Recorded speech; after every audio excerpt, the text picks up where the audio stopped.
We have roughly about 350 million out of the 1.5 billion population who are considered Gen Zs. It feels that when a Gen Z walks into our doorstep, it feels made for them. Trends are actually bigger than brands today.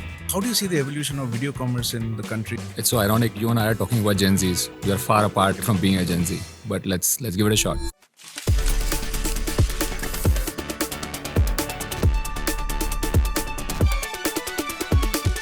Welcome to Coffee with. Oops, wrong show. No Bollywood, no gossip, and no Nepo kids.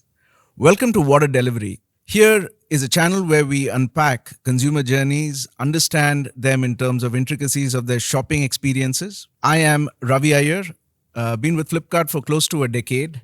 I have with me my colleague Ramesh Gururaja, who's the Senior Vice President for Consumer Shopping Experiences. A close Gen Z at heart, I can say, in terms of the way he approaches the various mission statements for Flipkart as far as experiences are concerned. So welcome to the show, Ramesh. Thanks for joining us. Thank you. In today's episode, we talk about shopping experiences, what held true for millennials, not holding true for Gen Zs, what they do, what they see, what they believe, what they resonate. Given your experiences in terms of shopping missions, how do you really look at Gen Zs in terms of what they do and what they believe in and how they shop? It's so ironic. You and I are talking about Gen Zs. We are far apart, far away from being a Gen Z. But let's give it a shot. Before I get into the specifics, if you look at how Indian population is shaping up, we have roughly about 350 million out of the 1.5 billion population who are considered Gen Zs. This is the largest living cohort in India today. And to a large extent, this represents the size of America. And these customers are heavy influencers of online spend. Most of their spend happens online. I think some stats say almost as close as 75% of online GMV is influenced by Gen Zs. So for us at Flipkart, this is a cohort that we dearly want to hold on to, right? And today in our chat, we're going to talk a little bit about what we are doing specifically to address their needs.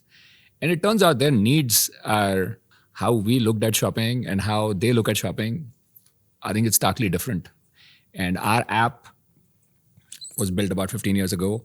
It needs to now adapt to the new requirements of this cohort. And I think that is an opportunity for us and it keeps us on our toes. So that's where we are today. But tell me, Ramesh, for Gen Zs, I mean, so much about, varied interests like instant gratification, discovery through content, influencer-led frameworks. How do you kind of get all that together as one experience in the app? So what are some of the initiatives that you've been leading on this area? So I'll talk about few things, and this is not a complete list in any format. Again, Gen Z habits, that's what we're going after, right? How do we make Flipkart a destination for Gen Zs? And it feels that when a Gen Z walks into our doorstep, it feels made for them, right? That's the mission we're on. So a couple of things. One is the app needs to be a bit more immersive in nature, bold, aesthetically savvy, less cluttered, more colorful, vibrant. Expectation is that every experience will have some feedback, it'll have some animation, it'll have transitions. So that's one aspect of look and feel of the app. Other things that Gen Zs are very interested in these days is this notion called trends. They all want to ride these trends. So if you open the app today, you'll see a lot of trends that are happening. Where we will start to differentiate is our ability to identify a trend, be able to look for products and services that match these trends, bring them forward so that these Gen Zs can actually start enjoying these trends. So that's one shift that's happening. And trends are actually bigger than brands today. So you and I were more interested in big brands, but this cohort, brands matter, but trends matter more, right? The second thing, as I think you pointed out, is content, right? Eventually, what is shaping in the industry is content consumption will eventually lead to a transaction. Hey, I watched a video where Alia Bhatt was at an airport and somebody clicked a picture or created a reel out of it, and the dress that she was wearing will become a trend. Now, that trend, how do I convert that trend into a transaction? So one of the behavioral changes that I see in Gen Z specifically, more than millennials, is they're very aspirational in nature. They want to look good. They want to aspire for a particular trend, and they want to be able to access it. So again, back to content, content getting converted into a transaction. That's the intersection that I see happening. To enable that, what we have done is we are now at a point where we are starting to get our entire, if you open the app, you will see content showing up everywhere, right? So there's literally infinite supply of content.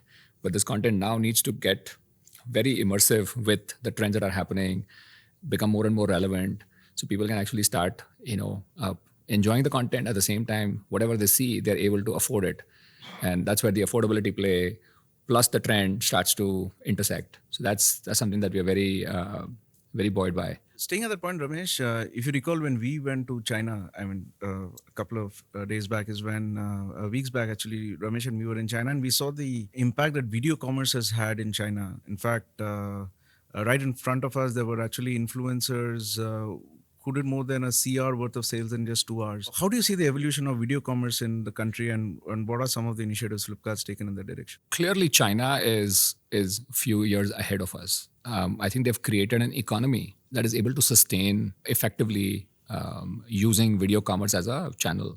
I think a lot of companies, including us, have tried video commerce in the past with varied success. But now what you see is a good inflection point, Ravi. Couple of things are happening. One, I'll set the context for how the market is evolving, and then we'll get to what we're doing on Flipkart. What's happening in the market is a lot of content creators are starting to show up. A lot of Gen Zs are trying to become influencers. They post their videos. They have channels available. They have Flipkart as a channel, YouTube as a channel, Insta as a channel. Our competitors are channels. So they're starting to post their content, and this content is now starting to become popular. People watch content and eventually transact. And most of these online commerce platforms also offer a affiliate fee. So content creators are now finding ways to make money. So this is one aspect, that content creation has become mainstream. What is also happening is content creation, the quality of content is also starting to improve. If you see our app today, a lot of people can smile and say, oh, this is all selling, right? What used to happen in Naptol is now is moving over to our platform. But I think the storytelling also is changing now, right? Gen Z specifically are very interested in knowing, hey, what is this brand? What is the story about this brand? What's the background? Where do they come from? How genuine are they? So videos then become a way in which you can communicate a story, right? Influencers can do it for you. Brands can do it themselves. So stories are relatable, right? How you sell a product also is now changing quite a bit. Instead of just going after a deal, instead of going after saying, hey, this particular product, I'm giving you a deal, people are now disambiguating the product, right? So these are things that are helping. Content is just helping disambiguate and help customers understand what products and services are available so they can make their lives better. So that's happening. The third thing that's happening is the entire application, your app technology has improved.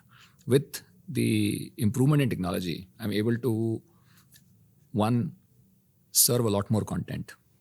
The stream of content has become just table stakes for us, right? Every product page you open, you need to have some level of videoification.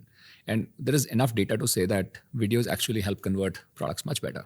So people do respond back to content.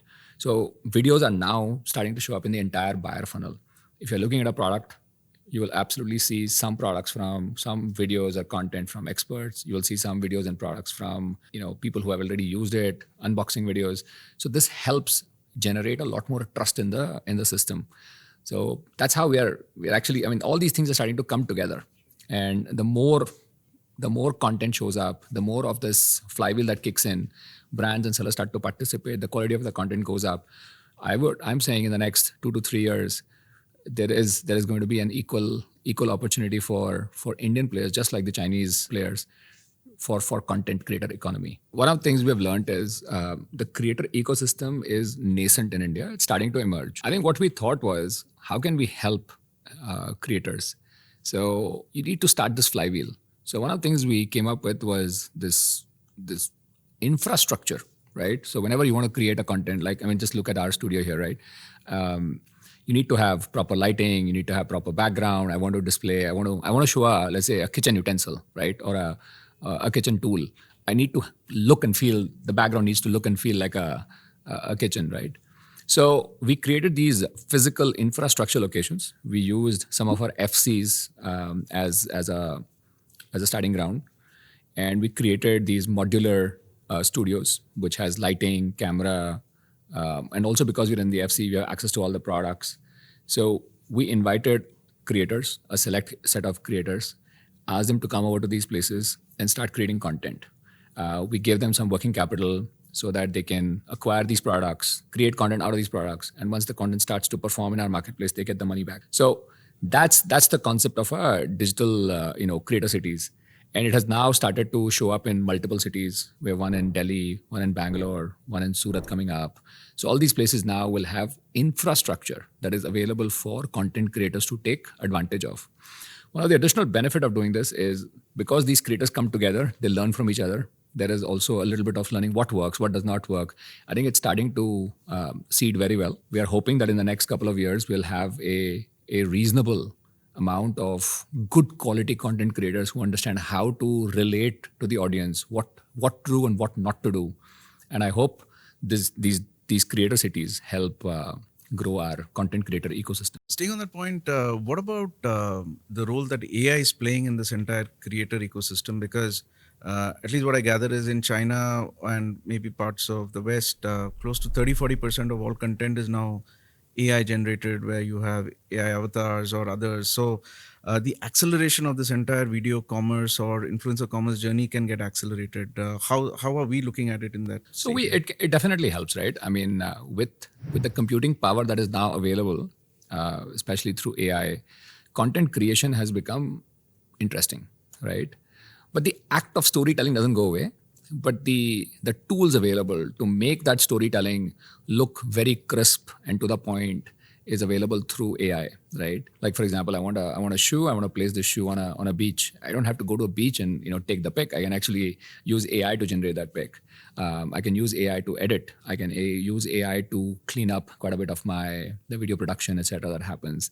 I can use AI to talk about, for example, the example that I gave you. If Alia Bhatt is walking at the airport, somebody clicks a picture or a video, and I need to find all the dresses that look alike in my database. Yeah, I can do that now, much easier. So AI is now helping all our content creators get things done much faster and much more efficient. And AI, I keep saying this, is omnipresent in an environment like Flipkart, but it's personalization, recommendation, all these places where AI is just present. Two things have happened. One is AI is becoming more and more democratized. What used to be a very niche technology and an expensive technology is now becoming available to masses. It is available at a very affordable cost. So costs are coming down. So access to AI will continue to improve. And using AI, the quality of production, the quality of content that is coming out will actually start to get much crisper and better. That's the way I see it. So on the app journey, Ramesh, while there are several problems which consumers face, but I think trust personalizations are something which is more important to address. How do you look to address some of those? See, trust comes in a variety of formats, but I think if you look at an e-commerce journey, Ravi, what customers at the end of the day really want is if they looked at a product and when they receive the product, the two have to be identical. I think that is what generates trust in our customers. But there is an element of transition that needs to happen, right?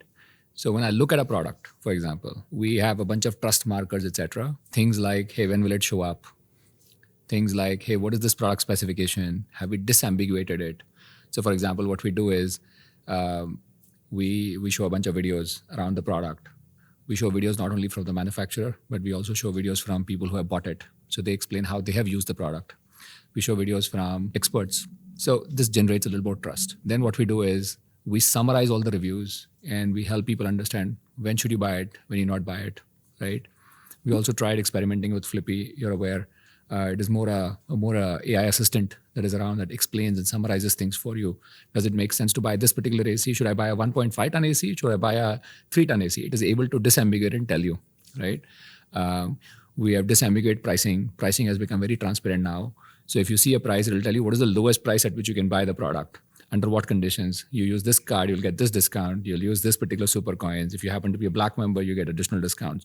So all this helps, generate trust. So couple of pillars that we are acting on. One is what you see on the product page is as close as possible to what you would actually receive. That's one. You as a consumer are absolutely sure what you're buying because you know what is the product, what is it going to solve for you. You're aware and you have a bunch of sources of information. Again, these are all summarized information. You don't have to read forever. We are absolutely clear on when the product will arrive. We'll tell you on so and so date, guaranteed delivery.